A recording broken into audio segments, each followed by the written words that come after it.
অনেক দিনের একটা স্বপ্ন ছিল, প্রথম মাইনের টাকা দিয়ে মায়ের জন্য একটা লাল বেনারসি কিনবো। ছোটবেলায় দেখতাম পাড়ার কোনো বিয়েতে সুন্দর লাল শাড়ি পরা মহিলাদের দিকে মা চুপচাপ তাকিয়ে থাকতেন, কখনো কিছু চাইতেন না, শুধু বলতেন একদিন সময় হলে আমিও একটা সুন্দর শাড়ি পরব। সেই কথাটা আমার মনে গেঁথেছিল। অবশেষে সেই দিন এলো।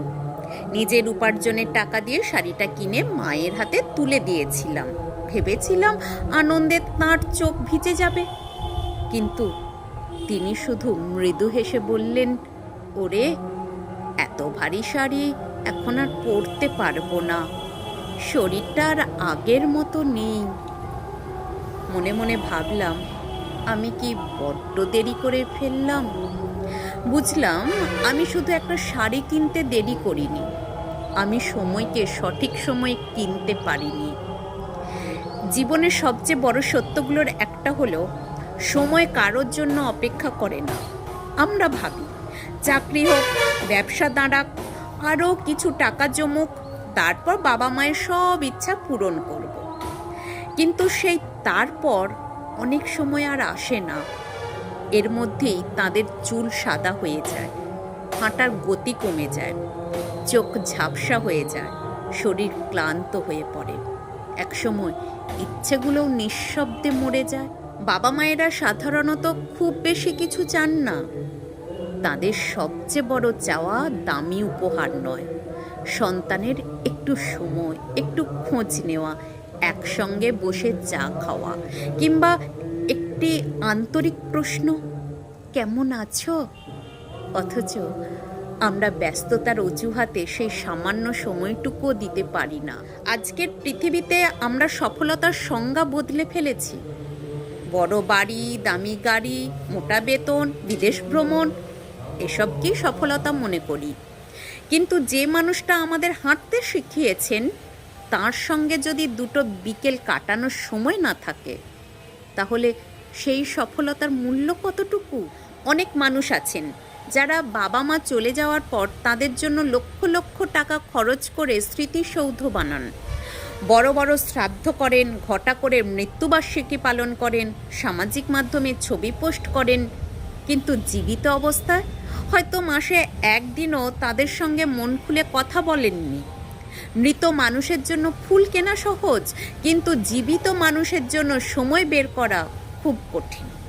অথচ সবচেয়ে বেশি প্রয়োজন ছিল সেই সময়টাই।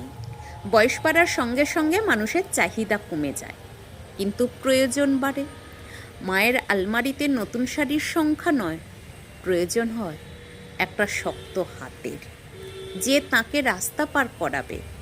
বাবার দরকার নতুন ঘড়ি নয়, দরকার এমন একজন শ্রোতা যিনি তার পুরানো গল্পগুলো বিরক্ত না হয়ে আবারও শুনবেন। আমরা প্রায় ভাবি, আগামী মাসে নিয়ে যাব, পরের বছর ঘুরতে যাব, আরও একটু গুছিয়ে নিই, তারপর সব করব। কিন্তু জীবন কোনো প্রতিশ্রুতির চুক্তিপত্র নয়। আগামীকাল কারোর জন্য নিশ্চিত নয়। তাই ভালোবাসার কাজগুলো কখনো আগামী দিনের জন্য ফেলে রাখা উচিত নয়। একদিন হয়তো আপনার ব্যাংক অ্যাকাউন্টে অনেক টাকা থাকবে, কিন্তু সেই টাকায় মায়ের হারিয়ে যাওয়া শক্তি, বাবার যৌবন, কিংবা তাদের অপূর্ণ সময় আর কোনোদিন কেনা যাবে না। পৃথিবীর সবচেয়ে দামি জিনিস আসলে সময়, আর সেই সময় একবার চলে গেলে আর ফিরে আসে না।